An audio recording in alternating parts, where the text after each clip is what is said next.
Ground ball. McLean, second. 12 in a row. The oldest team in professional baseball has its 5th ever winning streak of a dozen straight. Our job every day is to try to kick somebody's ass. I mean, that's why we're here. That is caught. Left center. Reds win. And this ball is launched high and very deep to right, long gone. It's second of the night. Ellie De La Cruz. Short lead for Pena. Larkin drills it. Do you believe this? It's going to be gone. Back to back. Walk-off home runs. How about this? Cameron is back. He's back. He's back. And a swing and a drive. Deep left field. This one belongs to the Reds. Swung on and hit deep to left field. That ball is going to be gone. Home run. And the Reds put it tied to 4. Goes to second one. Around to first. Got a double play. And the Reds sweep the Cubs. Breaking ball. Hit high. Hit deep. Way back there. And gone into the second deck and left. Christian Encarnacion Strand walks it off. Archer does it in his major league debut. He gets the final 3 outs, and the Reds get an extra inning win. A thriller 5-4. Swung on. Fly ball. Hit to deep right field. That ball is going to be gone. A grand slam home run by Mike Cameron. 2 outs, 2 on. Reds down by 1. Larkin down the line. It's a winning. It's a winning. Here comes Tucker. Here comes Steins. Larkin's won the game. Barry Larkin gets mobbed. Look at this scene. It's synergy. The stretch, the pause in the pitch, and a line drive, base hit left center field. A single for Aaron Boone, and this one belongs to the Reds. The Reds have won 8 in a row. Kobayashi with a long look turns it loose, and Dunn hits it to deep right. It's all over, and this one belongs to the Reds. The Reds have won their 5th game in a row. They've defeated the Cleveland Indians on an Adam Dunn 3-run home run, 4-2. In on the corners at first and third. 2 on, nobody out. Here's Royce Ring pitching, no bunt. Ground ball by the third baseman into left field. Dave Bruce rounds third, and this one belongs to the Reds. That's it pretty good. Guess what? He doesn't need speed. That's gone. He's the king of the Queen City tonight. With 1 out here in the 11th inning, you sure got to go now. Swung on, pull down the left field line. That ball is going to get the winning run in. Here comes Jay Bruce rounding third, heading toward the plate, and this one belongs to the Reds. Huge situation for Votto. Why you paying the big bucks to deliver the goods with 2 outs in the 9th inning? Can he do it? In the gap, right center field, and Votto delivers the goods. Hit deep center field. Hank Hill going back at the warning track. It's gone. Joey Votto is delivered. Reds fans, welcome to the Chatterbox Reds live pregame show. Today is May 14th, 2025, and the Reds are looking to even the score in Game 2 of 3 with the Chicago White Sox. I'm Hunter Hurst on the left side of your screen, Max Alfonso on the right. Reds lost 5-1 last night in 10 innings. Yet another heartbreaker where the Reds fail to do anything offensively outside of one swing of the bat. Max, headed into tonight, we finally got the monkey off our back. The Reds won last week. We'll ignore the fact that Hunter Green got hurt in the game that we did the pregame show for last week. But how are we feeling headed into Pete Rose night at Great American Ballpark? I think every Reds fan's feeling the same way. Vibes are pretty low right now. They haven't been playing well, and it hasn't even really been a fun watch either. The 13-run game against Houston, everyone knew what was coming the next day. Everyone knew they weren't going to score the next day, and that's exactly what happened. And then yesterday, Ellie hits a huge home run in the 9th, and then they don't score the rest of that inning, and then they bring Pagan back out, and we'll talk about that. But it just, vibes aren't high. They are indeed not, and we'll go ahead and get into it. Not too much to speak about on postgame last night. We'll get into the Ellie home run first. I thought that might have been the best swing I've seen him take all year. I mean, he was fantastic. he had that great at bat earlier in the year. I don't remember who they were playing, but he worked like an 11 pitch at bat, roped a single through the right side, as in Colorado actually. But the big takeaway for me is T.J. Friedl being hurt is the big thing for me. Not sure the extent of it. I've been driving all day. That's the entire reason we're late on the air, by the way, is I got stuck in the hellscape that is Louisville rush hour for about an hour and a half. So my apologies on us being 30 minutes later than we normally would be today. But anyway, TJ Friedl, I don't know if you've seen anything, but doesn't seem great with him out of the lineup tonight. No, I didn't even see the play where he got hurt. I was working last night, actually right near the stadium, so I could hear the fireworks before the LA home run. So that was a nice surprise. But yeah, I didn't see the Friedel injury, so I don't know how bad it is. I know he's not in the lineup today.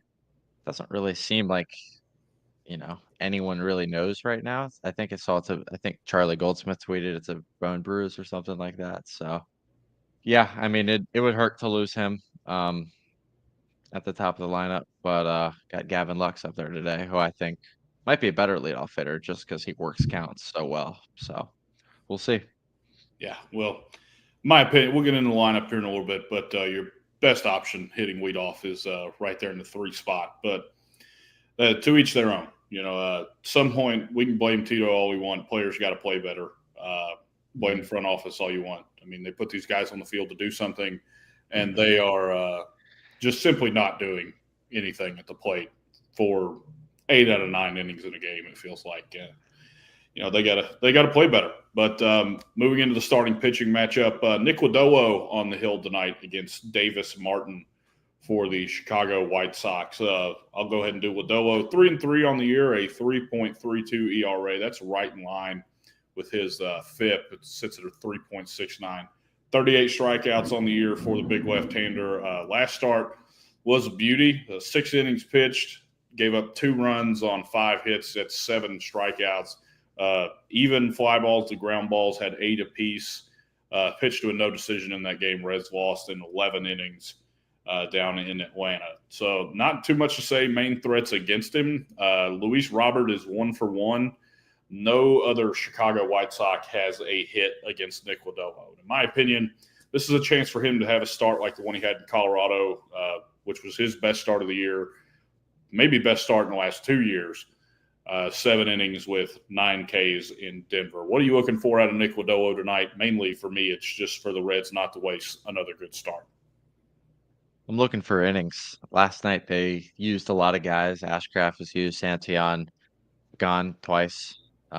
So yeah, I think Lodolo at least needs to get them to the 7th. And there's really no excuse for him not to do that against this lineup. Abbott threw the ball really well last night. And I mean, when you give up 1 run, that feels like it should be enough to help your team win. But obviously the lineup has struggled. But yeah, I'm looking for Lodolo to get pretty deep into tonight's game. Yeah, and his stuff's looked better lately. I am a little worried. He was on 4 days rest his last start in Atlanta.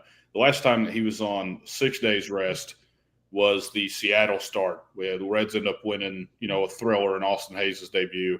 And Lodolo gave up 5 earned runs. So I'm hoping that a couple extra days rest, obviously with the Green injury and bringing up Petty and everything like that, I'm hoping it doesn't throw him out of whatever rhythm that he has started to find in the last few starts. But against this White Sox lineup, with his stuff as good as Nick Lodolo's and him being Nick Lodolo, just go out there and be Nick Lodolo. It shouldn't matter. There's not too much worry in my mind on him against the White Sox tonight. And go ahead and move into Davis Martin. I don't know too much about the guy, but Max, you seem to be the expert on the subject. Yeah, Davis Martin never faced the Cincinnati Reds so far in his young career. He's got a ERA at 4.01 so far this year in 8 games. He was an opener in 1, so he's only started 7 games technically. Not really a strikeout guy or a high velo guy. He just kind of does it with some of his stuff. He throws about 6 pitches. Fastball sits about 94, and his second often used pitch is his changeup. So I think the Reds line is going to see a lot of his changeup tonight, especially Ellie, because he hasn't really hit the changeup well so far this year. So yeah, I think the Reds, this is a guy that the Reds should beat up. This is, the guy that the Reds should get to.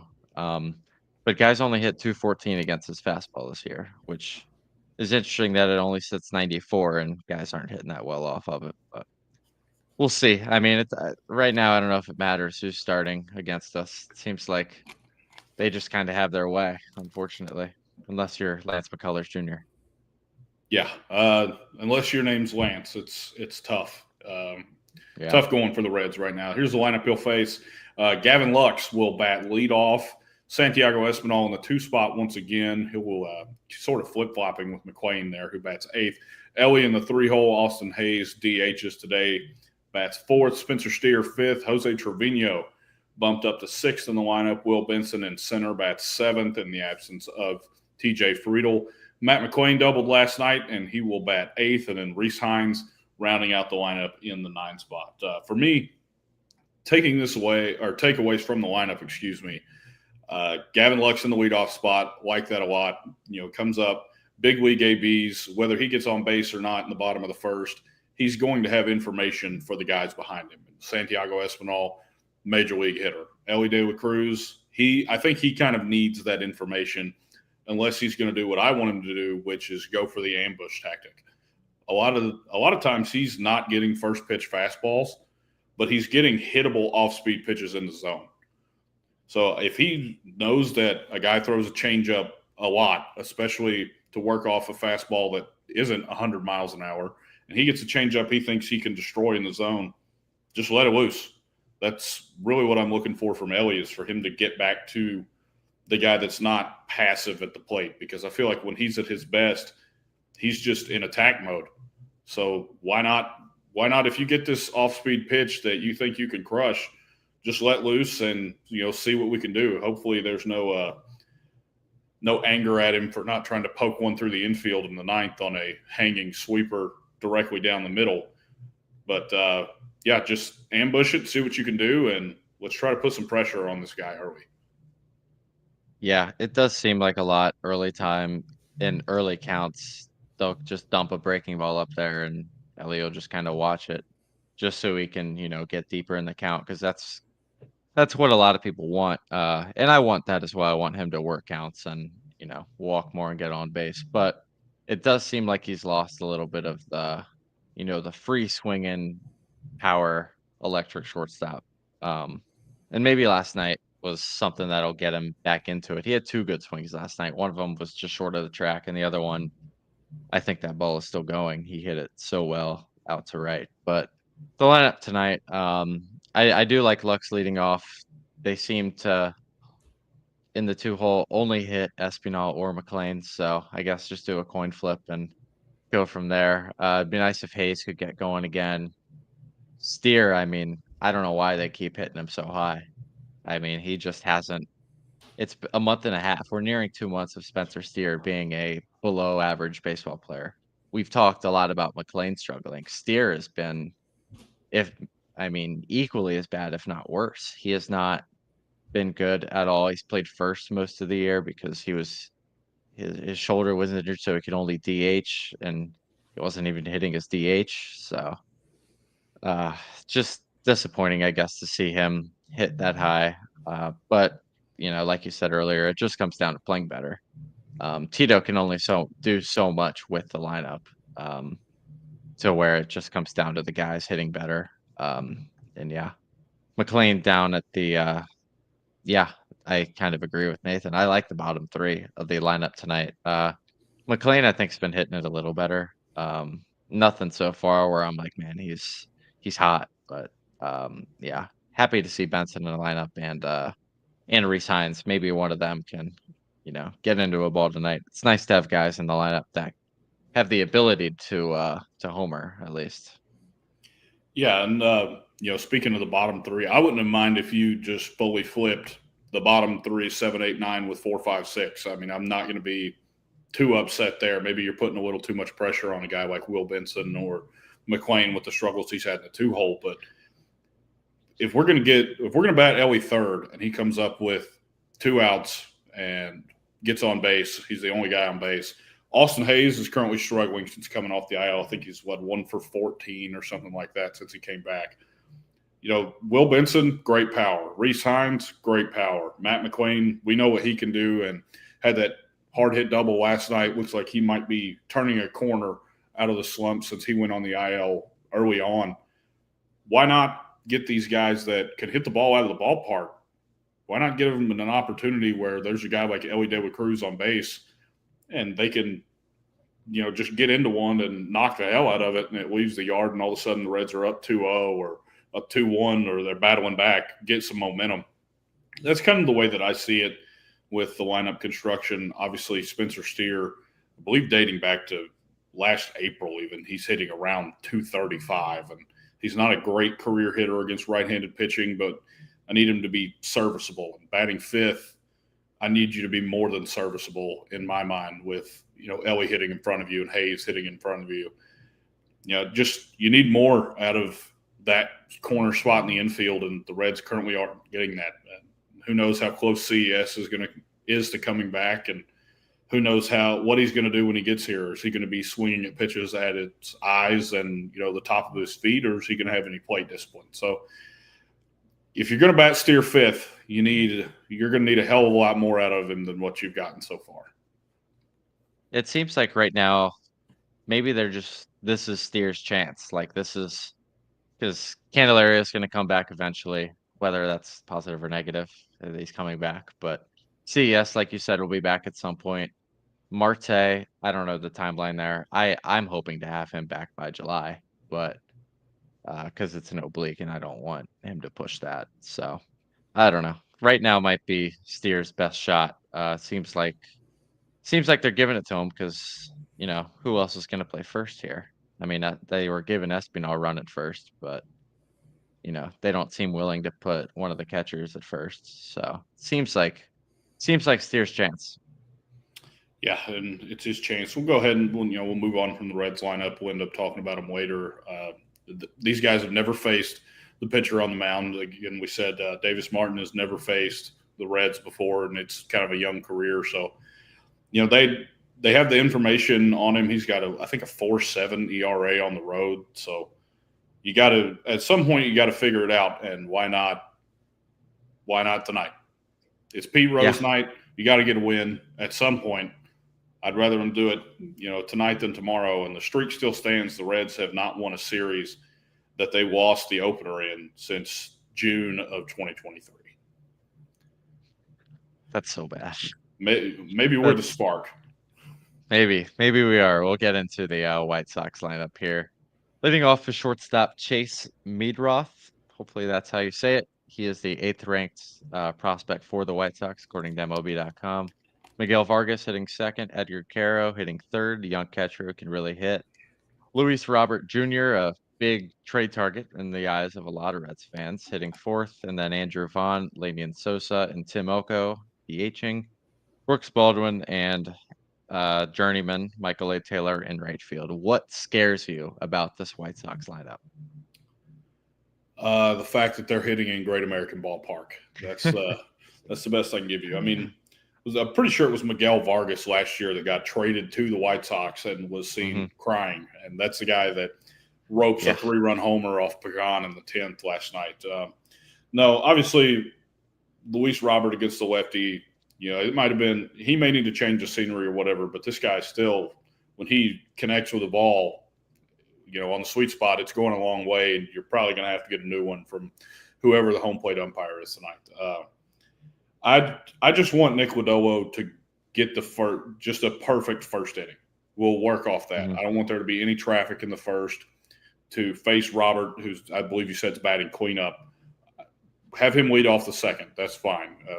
I don't think solo homers are going to kill you in this game.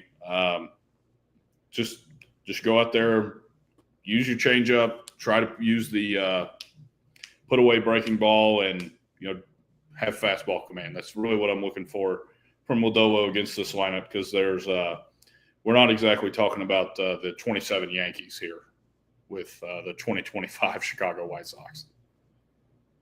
Yeah, no, this is not really the only guy that have any sort of fear with is Robert. He hasn't hit well this year, but everyone knows what he can do. He's got, one of the best power bats for a center fielder, I think, in the game right now. So yeah, I think the big key for the Reds tonight is to not get to extra innings. They've played, I think, 5 extra inning games this year, and they haven't scored a single run in them. So just win it in 9. How about that? Just win it in 9 innings. Yeah, even if you have to walk it off in the 9th, just if I see a double-digit inning on my television screen here in about 3 hours, I'm probably just going to turn it off and find something else to do. I might give it the Alexis Diaz treatment.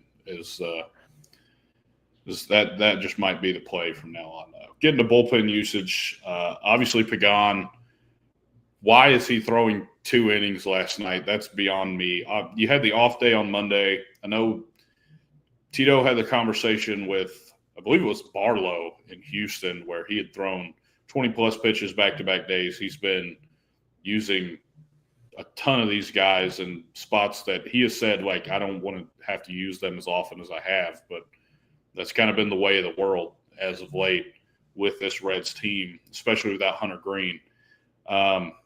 In a save situation tonight, I'm making the call to Luis May. That's the Reds get in a spot, say they're winning 3-4-2 or whatever. Why not give Luis May a shot? You gave him the high leverage inning in Atlanta when you really don't have anything to lose. And he comes up there, he faces Olsen in that inning, faces Ozzie Albies, and he's able to get you another chance to win that game. Ultimately, the Reds didn't win that game because it was past the 9th inning, therefore scoring is illegal in the 5-1-3. But, yeah, I think if Pagan is unavailable, and maybe even if he is, why not see what Luis May can do in that closure role?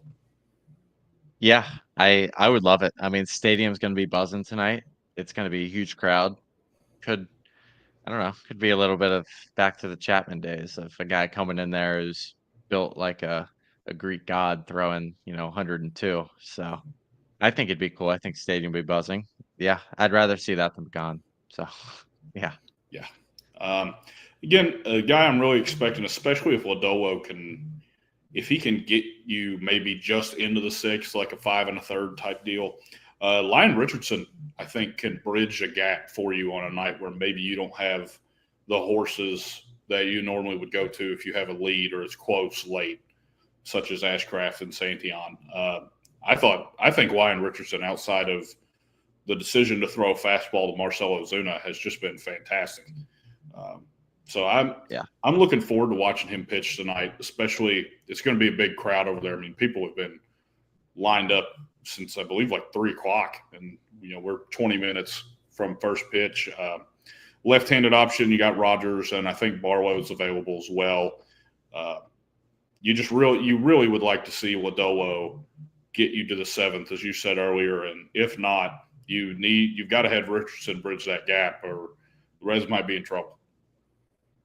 Yeah, well, Lyon Richardson, I kind of forget he's down there right now, but every time he's come in, besides that Braves game where Ozuna hit the ball very far, I think he's been really good. He's got a really good stuff. Throws hard, got a good changeup. So, yeah, now I'm questioning why Richardson didn't come in last night in the 10th, but that's in the past. It is indeed in the past. White Sox bullpen availability, seems like they have just about everybody available. Might be wrong there. Not sure what Will Venable's strategy is in the bullpen, but it's the White Sox bullpen. So if somebody comes out of it, the Reds have to hit the ball hard. That's just it's just the way it is. I think it was Mike the other day on the pregame show that said Cincinnati fans are tough. Well, I can give you another T word that I am as a Cincinnati Reds fan. It's tired of watching this team score 2 runs or less 5 days out of the week and then put up 13 for no reason. So just give me a 5 spot. That's my prediction for the night, that the Reds are going to score 5 runs. When they score 4 or more, they're 15-6 or something like that. So just give me 5 runs. That's all I'm looking for. If you score 5 runs against the White Sox, you should win. Yeah, bars low. Give me 5 runs against this team should do it. Especially with Lodolo on the mound. So, Yeah, I took the over tonight, so I'm expecting runs. We get 9.5, probably 8.5. I think it's 8.5. Yeah, might have changed. Well, with these offenses, maybe 2.5 might be too high at times. Yeah. But again, we believe Will Benson's going deep Yep. tonight, and the Reds are going to score 5 runs. Those are the predictions from me. Max has the over, so that's what we believe in tonight. Go ahead and take a look at the weather. It is a gorgeous day in Cincinnati, 75 and sunny. Couldn't ask for a better day, especially for Pete Rose night, honoring a legend. Should be a good crowd. Should have a lot of fun if you're going to the ballpark. NL Central, Reds are 5 games back. The Cubs are playing the Marlins at 7:40. Cardinals playing 2 today. They lost game 1 of a doubleheader 2-1 in Philadelphia. Game 2 just started about 40 minutes ago. Brewers played an early game today, beat the Guardians 9-5. We'll see the Guardians this weekend at GABP. And then the Pirates are in Queens. They will take on the Mets at 7:10. Max, any final thoughts before we head out of here and watch the pregame festivities? The over, and I think Reese Hines goes deep tonight. I'm feeling a Hines bomb. I'm on Benson, but I don't care how they get to 5 runs. If they drag bunt 27 times, Yeah. give me something. Give me something. Chris I just want Chris something. Valleca probably wants that. Valleca probably wants that. I don't want to talk to that guy.